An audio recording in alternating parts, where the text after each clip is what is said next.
SkirtSports and you guys for coming out on a Wednesday night. I was just commenting how glad we are on Wednesday night. We're headed downhill on a summer weekend. I like that. So I think a lot of you kind of know our story, and I don't want to repeat some presentation that we did, especially if you came to Training Peaks. So I won't do a reading tonight. What I do want to do is give some race tips and some just general life, be a badass mother runner tips that work for us, and kind of have a conversation. So if you guys want to chime in, I would love that. If you have questions along the way, I would love that. We can have questions at the end, whatever. Because I think there's sometimes we get lost in running and the numbers, and I think that one thing that another mother runner does well is kind of celebrates everything that running brings to your life and everything that is important with running. It's not necessarily about the time on the clock. Certainly that matters a lot, and it can matter at different times in your life more than in others. But I also think that, like, whether you're running a 15-minute mile or a 5-minute mile, there's so many things that running can bring to your life, and we need to embrace those things, especially when you have a crap run like I did this morning, or a race doesn't go your way, or whatever it happens to be. So just a quick background in case you're not familiar with Another Mother Runner. Our first book, Sarah Bowen Shea is my business partner. She lives in Portland, Oregon. Together, we ran the Nike Women's Marathon back in 2007, before it was a lottery, before it was a thing, like the cool thing, And my son was probably like 15 months at the time, my second child, and Sarah's twins were probably, say, 21 months, and then she had an older daughter as well.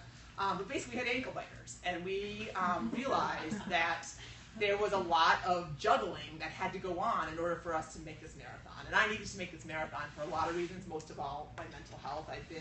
Had some pretty bad postpartum depression with my first child, and I was not willing to go back there again with number two. He's a cute kid, but he's not worth that, So in Run Like a Mother, this came out after we ran in 2007. This came out in 2010.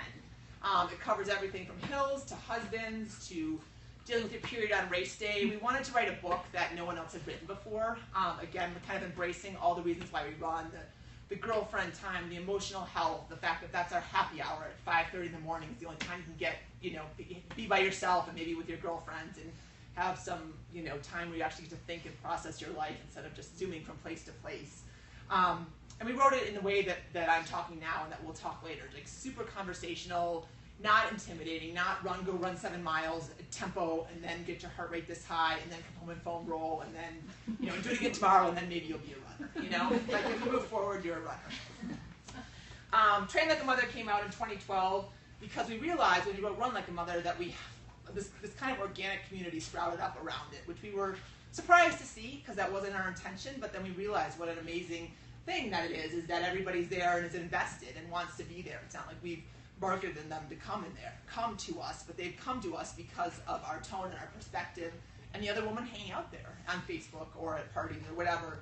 We realized there were so many questions about racing. I mean, I was never a runner in college, but I realized I know how to pin on a race bib. I know where to put body glide. But if you come to running at age 35, you may not know that.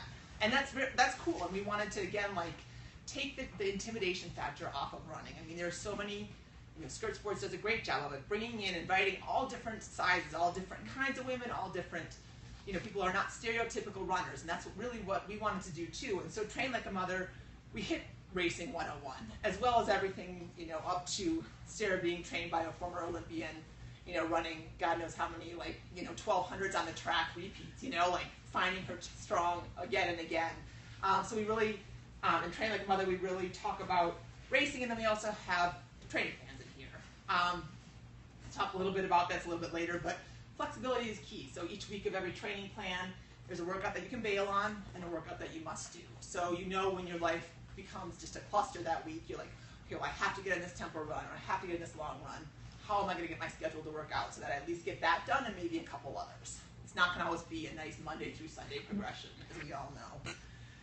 And then finally, so our community continued to grow and just heard so many stories. And that's really, for me, that's what I love about running. It's not necessarily going to run a half marathon, but standing around at the end of the race, talking about, oh my gosh, that hill was so hard, or I felt so good, or I set a PR, or I had to visit the porta potty 7 times, or whatever it happens to be. Just it's that time after when you are glowing and glistening and feeling so good and surrounded by like-minded people that I love. And that's what brings me back again and again. And so Tales from Another Mother Runner celebrates those stories in a way that kind of, again, encompasses everybody in our community. We've got, Nicole Nepper, who has a blog it's called Moms Who Drink and Swear, and she is hilarious, even though she doesn't drink much or swear. She does swear a lot, she doesn't drink much. And she basically is running for her family health, or to outrun her family genetics, and to set example, to basically uproot the tree that she was grown on and plant a new one for her and her kids. And she writes really eloquently about that, up to Katie Arnold, who is a contributor for Outside Magazine, who, happens to enter ultramarathon and wins it, total bitch, but she's a good writer. So 22 essays that span that gamut, as well as in each of these books, we have a whole bunch of input from women like you, that, we send out surveys with each book, so there's every chapter of every book has a sidebar called Take It From a Mother, which is just a question, are you mentally strong? What's your favorite race distance? Do you have sex the night before a race? Really important stuff, with a whole bunch of different answers to kind of keep it light, and also to bring in a whole bunch of different voices. So that's kind of those books. This is a little bit of a riff on a talk I gave at Training Peaks up here in Boulder a couple years ago. I had just finished an Ironman, which was in 2013. And I feel like a poser now talking about Ironman because the mighty have fallen, let me tell you. I mean, having been out there for, 12 hours or however long I was out there that day to this morning, which I did have a really crap run, and 4 miles felt like 40, So, it's the ups and downs, but I will be talking a little bit about that, but know that, my Ironman could be your trail race, it could be a 10K, it could be wherever you are in your life. Because I think that the big thing about our kind of trademark phrase, we haven't trademarked it, and I don't think we ever will, but badass mother runner.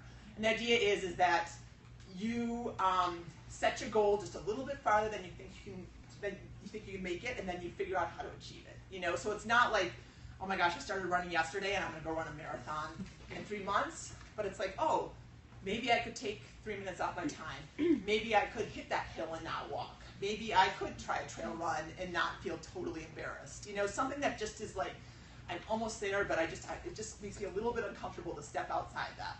And for me, I'd always had Ironman on my mind, and in 2013 was the year that I decided to do it. And my kids were both in school. I had 2 kids, they were both in school. I had a coach helping me, and I had my husband participating with me, or not participating with me, but giving his consent. So those are 3 things that made it doable. And so that year I set my bar pretty high. Like I set a pretty hard bar that I was not sure I was going to be able to clear, but I sure did want to try. I was at a place in my life where I wanted that challenge. I wanted to be really hard. I wanted that epic feeling. I am not there right now. Like it definitely, it comes in waves. And I just want to set the bar so I don't want you guys to set a bar so high that you're just always frustrated, because running isn't easy, and it's never, it gets easier, but it's never easy. And I don't want to be a source of stress for you. I know certain workouts can be a source of stress. When you've got 17 miles on the docket and you've never run 17 miles before, certainly that's stressful. But when you start dreading your run, or you have these expectations and you're not meeting them again and again and again, like, we don't need that in our lives. That's no fun. And it's, quite honestly, like, nobody has space for it. We don't need that kind of stress. So running isn't easy. And I think that that's something you just need to honor with every mile. I mean, honestly, 20 plus years of running, that first mile still slays me every single time, And then that can be really frustrating, right? I mean, that can be really hard when you're like, holy cow, I just ran a marathon 4 months ago, and now I'm coming back to train for something, and 4 miles feels like nothing. Feels like I'm just like floating out in space. I can't do it. So if you can kind of just realize that is normal. Kara and Shalane Flanagan, Kara Goucher, you've had them both on our podcast, and Kara was talking about how she wears sunglasses in a race now because she doesn't want people to see that she's suffering, but we all suffer, right? And sometimes I think it's hard to remember that when someone comes whizzing by you and you're like, wait, how do you make it look so easy? Or you see the front of the pack and they're just like, just flying, barely their feet touching the ground. And yes, obviously they're naturally talented athletes, but they're also pushing themselves, and they have that same feeling inside them that you have inside you. It's just harder to see in them. So again, I just think if you can just remember that, like, what we've done, the choice of activity that we've decided to recreate with is like, it's not sailing, it's not stand-up paddleboarding, it is hard from the very first step. This is my next point is, if you take nothing